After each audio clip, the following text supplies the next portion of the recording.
right, good afternoon and welcome to the Frank and Pam Bearfield Training Center. I'm Captain Keith Sescaleba, that's spelled Keithsescaleba, with the Hoover Police Department. Joining me at the podium today will be Hoover Mayor Frank Brocato, spelled Brocato, and Hoover Police Chief Nick Derzis, spelled Derzis. You may also hear from Lieutenant Daniel Lowe, spelled Lowe, of the Hoover Police Investigations Division. Mayor Brocato will make a brief opening statement, and then Chief Derzis will read a prepared statement.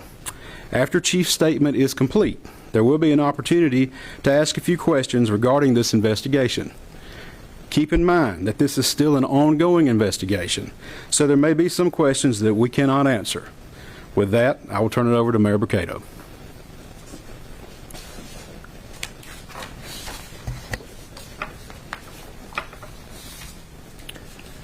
Thank you and good afternoon for you all coming today. You know, 6 days ago our community learned about the disappearance of Carlee Russell, and it sent fear and pandemonium not just through our city but the entire state and the nation as well. The media quickly joined us to get the word out about Carlee. Our community sprung into action and they organized search parties, arranged prayer vigils, and they took other steps that I'm not even aware of to help in this situation. The Hoover Police Department quickly rallied multiple partner agencies, stopping at nothing to find Carlee.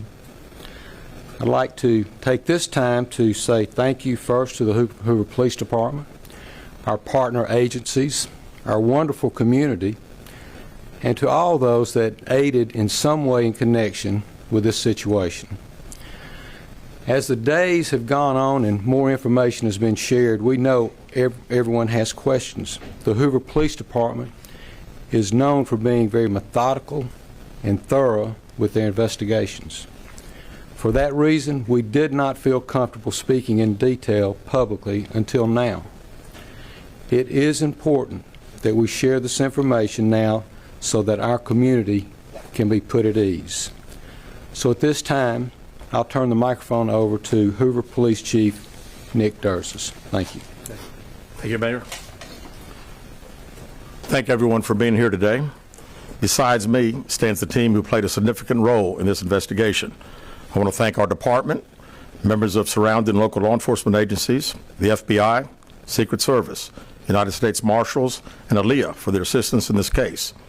We said from the evening of July 13th, our focus would be the safe return of Carlee Russell. That occurred on Saturday, July 15th, approximately 49 hours after she called 911 and disappeared. From that point, our focus has been to determine Carlee's whereabouts during that time and what exactly took place. Let me say up front, this investigation is not over.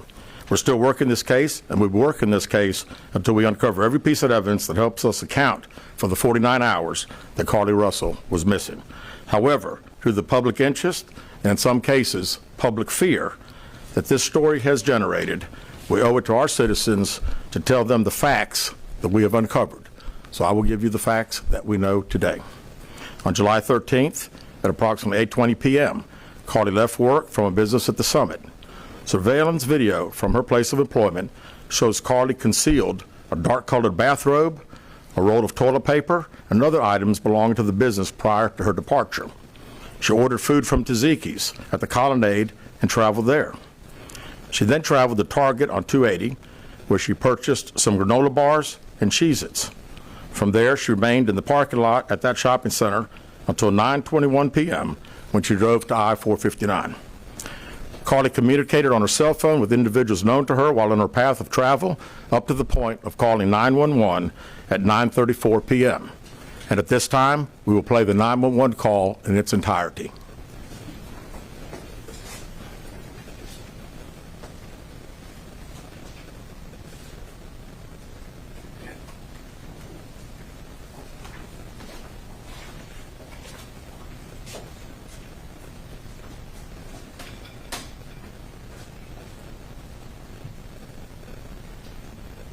Hi, I am on Interstate 4:59, and there's just a kid just walking by themselves. Oh, hold on. Where on 4:59 are you? I'm right next to the exit 10 by the Hoover Med, like to get off by the Hoover Med. Okay, so you're before that exit? Yes. Okay, and were you headed southbound or northbound? Like towards Tuscaloosa or toward 280? Towards Tuscaloosa. Okay, and was the child on the left or right side? On the right side. Were they walking northbound or southbound? They're walking towards Tuscaloosa. Walking southbound, or how old did they look? Like a toddler, like maybe like 3 or 4. Did you pull over with them? Are you still with them? Yes. Okay, are you with the child right now? No, I'm not. I didn't get out of the car. I can see them though. Do you mind staying and keeping an eye on them until we get there? Yeah, sure, yeah. Okay, what kind of car are you in? I'm in a red Mercedes-Benz Is it a sedan or SUV? SUV. I mean, it's a sedan. Sorry. Can you put your hazards on for me? Yeah, they're on. Okay. Did you talk to the child at all, or did you say anything to them? No. Okay. No. Do they look like they're injured? No, they don't. Are they white, black, Hispanic, or Asian? They're white. Okay. Is it male or female?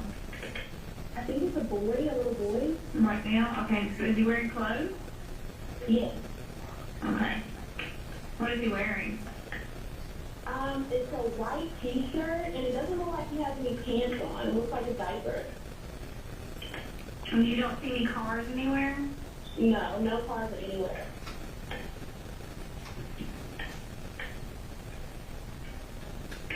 Okay. All right. What's your name? My name is Carlee Russell.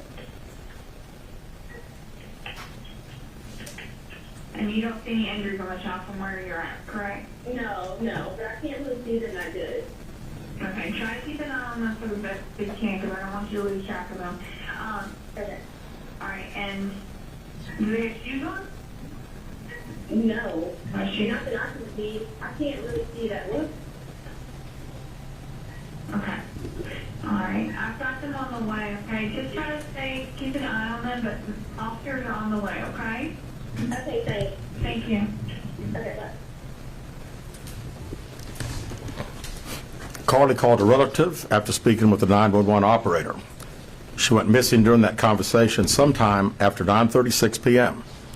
Traffic camera footage was obtained which depicted this portion of the incident, and that footage was analyzed as part of the investigation in conjunction with the 911 call and cell phone data to accurately determine the time frame. Carlee's 911 call remains the only report of a child on the interstate, despite numerous vehicles passing through the area at that time. No one has called to report that a child is missing, and the Hoover Police Department did not locate any evidence of a small child walking down the interstate.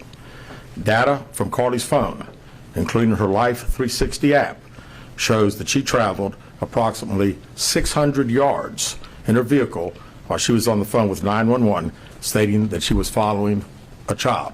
600 yards. That is 6 football fields straight. 600 yards.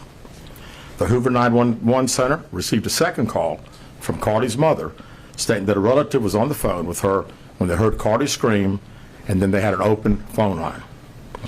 Hoover police officers arrived on the scene within 5 minutes of being dispatched, and several other officers arrived shortly. They located Carlee's wig and cell phone in the grass near the vehicle. Her purse was located in the front seat of her vehicle with her Apple Watch in the purse. The food she ordered for Tzatziki's was also in the car. The items she purchased from Target, as well as the items taken from her place of employment, were not in the vehicle, nor were they located anywhere around the scene. Hoover Police deployed all available assets from the point in the search for Carlee. Additional resources were called in to include our own drone unit, crime scene investigators. Numerous detectives responded to the scene. Throughout the day Friday, officers from surrounding local and federal agencies assisted Hoover Police in the search for Carlee Russell. Officers returned to the scene on 4:59 to conduct a thorough line search for evidence. K-9 teams from the Jefferson County Sheriff's Department responded to check for any sign of Carlee, the child that she claimed to see, and anything else that could be considered evidence in this case. Those searches all turned up empty. Private citizens, including search parties organized by her family, friends, began looking everywhere that they could to find any trace. These searches took place throughout the day Friday and again on Saturday, yielding nothing. At 10:44 p.m. on July 15th, the Hoover 911 center receives a call from Carlee's residence stating that she returned home on foot. In subsequent investigations, detectives obtained surveillance footage of Carlee walking down the sidewalk alone prior to arrival at her residence. She was conscious and speaking with paramedics when she was transported to UAB. Detectives were able to obtain a brief statement from her prior to being treated and released. During the statement, she told detectives that while traveling down the interstate, she saw a baby walking down the side of the road and called 911. She stated when she got out of her vehicle to check on the child, a man came out of the trees and mumbled that he was checking on the baby. She claimed that the man then picked her up and she screamed. She stated he then made her go over a fence. She claims he then forced her into a car, and the next thing she remembers is being in the trailer of an 18-wheeler. She stated that the male was with a female. However, she never saw the female, only hearing her voice. She also told detectives she could hear a baby crying. Detectives, the male had orange hair with a big bald spot on the back. She said she was able to escape the 18-wheeler and fled on foot, only to be captured again and was put in a car. She claimed she was then blindfolded but was not tied up because the captor said they did not want to leave impressions on her wrists. She said that they took her into a house and made her get undressed. She believes they took pictures of her, but she does not remember them having any physical or sexual contact. She stated the next day she woke up and was fed cheese crackers by the female. She said the woman also played with her hair, but could not remember anything else. At some point, she was put back in a vehicle she claims was able to escape while it was in the West Hoover area. She told detectives she ran through lots of woods until she came out near her residence. During this interview, detectives noted that Carlee had a small injury to her lip, and she claimed that her head was hurting. She also had a tear in her shirt. Detectives also noted that she had $107 cash in her right sock. Out of respect for Carlee and her family, detectives did not press for additional information in this interview and made plans to speak with her in detail after giving her time to rest. Detectives continue analyzing data from Carlee's cell phone that was left behind at the scene. We enlisted the help of the United States Secret Service in conducting this analysis. Part of what data included several internet searches in the days leading up to their disappearance that I think are very relevant to this case. On July 11th at 7:30 a.m., the term, "Do you have to pay for an Amber Alert?" was searched. On July 13th at 1:03 a.m., the day of her disappearance, the term, "How to take money from a register without being caught," was searched. On July 13th at 2:13 a.m., the day of her disappearance, the term Birmingham bus station was searched. On July 13th, 2:35 a.m., a search for a one-way bus ticket from Birmingham to Nashville was conducted with a departure date of July 13th. On July 13th at 12:10 p.m., a search for the movie Taken, a film about abduction, was conducted. There were two searches related to Amber Alerts on a computer at Carlee's place of employment, including one regarding the maximum age of an Amber Alert. There were other searches on Carlee's phone that appeared to shed some light on her mindset, but out of respect for her privacy, we will not be releasing the content of those searches at this time. We've asked to interview Carlee a second time, but have not been granted that request. As you can see, there are many questions left to be answered, but only Carlee can provide those answers. What we can say is that we've been unable to verify most of Carlee's initial statement made to investigators, and we have no reason to believe that there is a threat to the public safety related to this particular case. Thank you very much. With that, we'll open the floor for some questions. Please raise your hand and I will call on you. Carol. Chief, do you expect any charges against Carlee Russell in connection with the disappearance and in connection with what was taken from the Woodhouse spa? Right now, our focus is to determine those 49 hours, so the investigation continues. So to be perfectly honest with you, that hasn't even entered our mind or been discussed. One more question. Is it surprising to you that the family has not been cooperative in returning to be questioned? Well, I think the family has stated to us that they didn't think that in her mental state right now, because of trauma of the incident, that she's not ready to talk, is what we've been told. Go ahead, sir. Yeah, question for Chief. You stated that the abductor had orange hair. Was this abductor black male? Was it female? Black female? White female? I believe it's a white male. Am I correct by saying that? Was it ever? Yeah, white male. Is this alleged abductor yet on loose in the Hoover area? Don't believe so. Yes, ma'am. Chief Brittany Dion, WBRC. Has a toxicology report been done, and were any drugs or illegal substances found in her system? We have no report of that. Is any indication of mental illness in this case?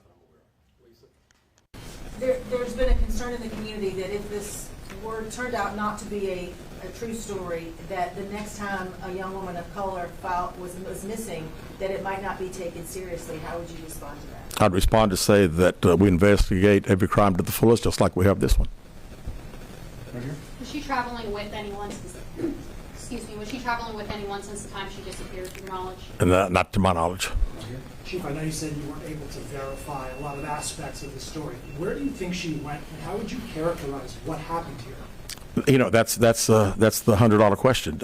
You know, we pretty much know exactly what took place from the time she left work until she got on the 911 call, and we can see getting out of the car on the interstate from that footage. And after that, I think she only knows. We don't know. Well, one quick follow-up. Her parents. Did you speak with Carlee's parents, and why do you think it is they were so adamant that there was an abductor? Well, I think parents are believing what their daughter's saying, and we've had a very good rapport with the parents, met with them on several occasions. I've talked to them today a few times, and to make them understand that we're under pressure from our community, not only in our community of the state, but nationally when the story hit. And I just wanted them to understand that today we were going to have a press conference, and what we were going to detail today are facts. And everything that I've told you today is actual facts. It's not innuendos. It's not what I think. It's not what these detectives think. It is the factual information that we have. Chief, Audrey Robinson, WBRC. How much time do you think you'll give the family before going back to Carlee for sentencing? Well, I think our detectives have talked to the parents, and we're ready. We're ready to talk as soon as she's ready. So, you know, if she called right now, we're ready. You had one word to describe what went on. What would that be? How about unknown? You know, we know the facts that we have. Everything else is unknown at this time. In the back. What have the past few days been like for you, your department? This has been a stressful search, hasn't it? Well, absolutely. And again, the focus of the investigation that Thursday, when she went missing, of course, the focus was to get Carlee home. That's what we want all. We wanted her safe and sound. And that's all happened. And then, of course, this has gotten to be not only a local, state story, but a national story. So, you know, it's a lot of stress on everyone in the Hoover Police Department, and the mayor, to every citizen here. We want to know the truth. As you stand here, are you frustrated? I wouldn't say I'm frustrated. I mean, I'm very happy that Carlee's home. That was the main ingredient here, and then we'll figure it out. I promise you that. We'll end up figuring it out. Any idea about the number of manpower hours or the expense of the drones and all the rest of the search that might have cost the city and the state and the federal government? Yeah, we haven't had time to consider that, but it's you know, again, these detectives that are here, this is just a small group of people that have been associated with this case. We have put every available resource that we have on this case because we wanted to make sure that we found out everything. We wanted to get her home, and we have. Was there any prior indication of mental health problems? Not that I'm aware of. Can you just expand on the people from the state, the federal resources brought in? What were they doing exactly as you all were searching for her? Can you just expand on that? Sure. A lot of the from the FBI side, several agents helping us interview. I mean, as you well know, in a case like this, especially when it goes national, we got hundreds and hundreds of calls. And when you get those calls, some of them may just be outlandish, but you've got to follow up on them, because you never know that you may get that one tidbit. And I'd also say too that we had a great cooperation with the family. The family received hundreds and hundreds of tips, and every time they got a tip, they sent it to us. Would you say a crime has been committed in this case? We have not determined that, no. Keith Mims, WAGG 610 Summit Media. Question for Chief. With all of the searches that you mentioned, Chief, that were on Carlee's phone, does that kind of give you an indication of her mind state during this ordeal, the 48 hours that she went missing? Well, you know, again, we want to talk in facts, and I do think it's highly unusual to the day that someone gets kidnapped, that 7 hours, 8 hours before that they're searching the internet, Googling the movie Taken about an abduction. I find that very, very strange, yes. Yes. Do you feel confident, do your investigators feel confident that you know why Carlee Russell may have done this? No, we do not know. Absolutely not. Chief, can you explain for us, you mentioned that while I believe you said that Carlee was on the phone with 911, she was traveling 6 football fields, which tells you what? Which tells me that I've had kids, and I'm sure a lot of people here have, and it's very, very, again, she said it, and I'm not saying it couldn't happen, because I've always been one of these guys, never say never, but 6 football fields. I like athletics, I like football. 6 football fields. To think that a toddler, barefoot, that could be 3 or 4 years old, is going to travel 6 football fields without getting in the roadway, without crying, without any just moving down. It's just very hard for me to understand. Chief, have you used any technology to enhance the video from 459, and did you see a man grab her? We did not see, from what we can tell. We don't see anybody on the interstate other than her car and then someone getting out of her driver's side. We have sent that off to the FBI for enhancement. It has not been returned. Do you think in this case that charges will be forthcoming towards Carlee Russell, and how serious of a crime is it to not only fabricate a 911 call, but to lie to law enforcement during an investigation? Well, you know, again, that's not something that we've been discussed since we're going through the still investigation. But, you know, people have to understand that when someone says something like this, we put every available resource. Everybody comes together from, like I say, state, local, federal. It's just a lot of work, and you know, the gentleman earlier said frustrating. I mean, it is a little frustrating to think that all this has been done and we can't find anything out. Did anyone see her calling in from the side of the road when she made that 911 call? No, not to my knowledge. All right, last question here. Is this investigation held up until you can speak once again to Carlee Russell? Well, there's a few things that we're still doing, but obviously we want to talk to Carlee as soon as we can. And do an in-depth interview, and at that time, I think we'll have these investigators doing some other things. So that's all the questions we're going to answer today. We appreciate you guys coming, and we'll be following up with y'all later. Thank you so much. Thank you for your time, Chief. Thank you very much.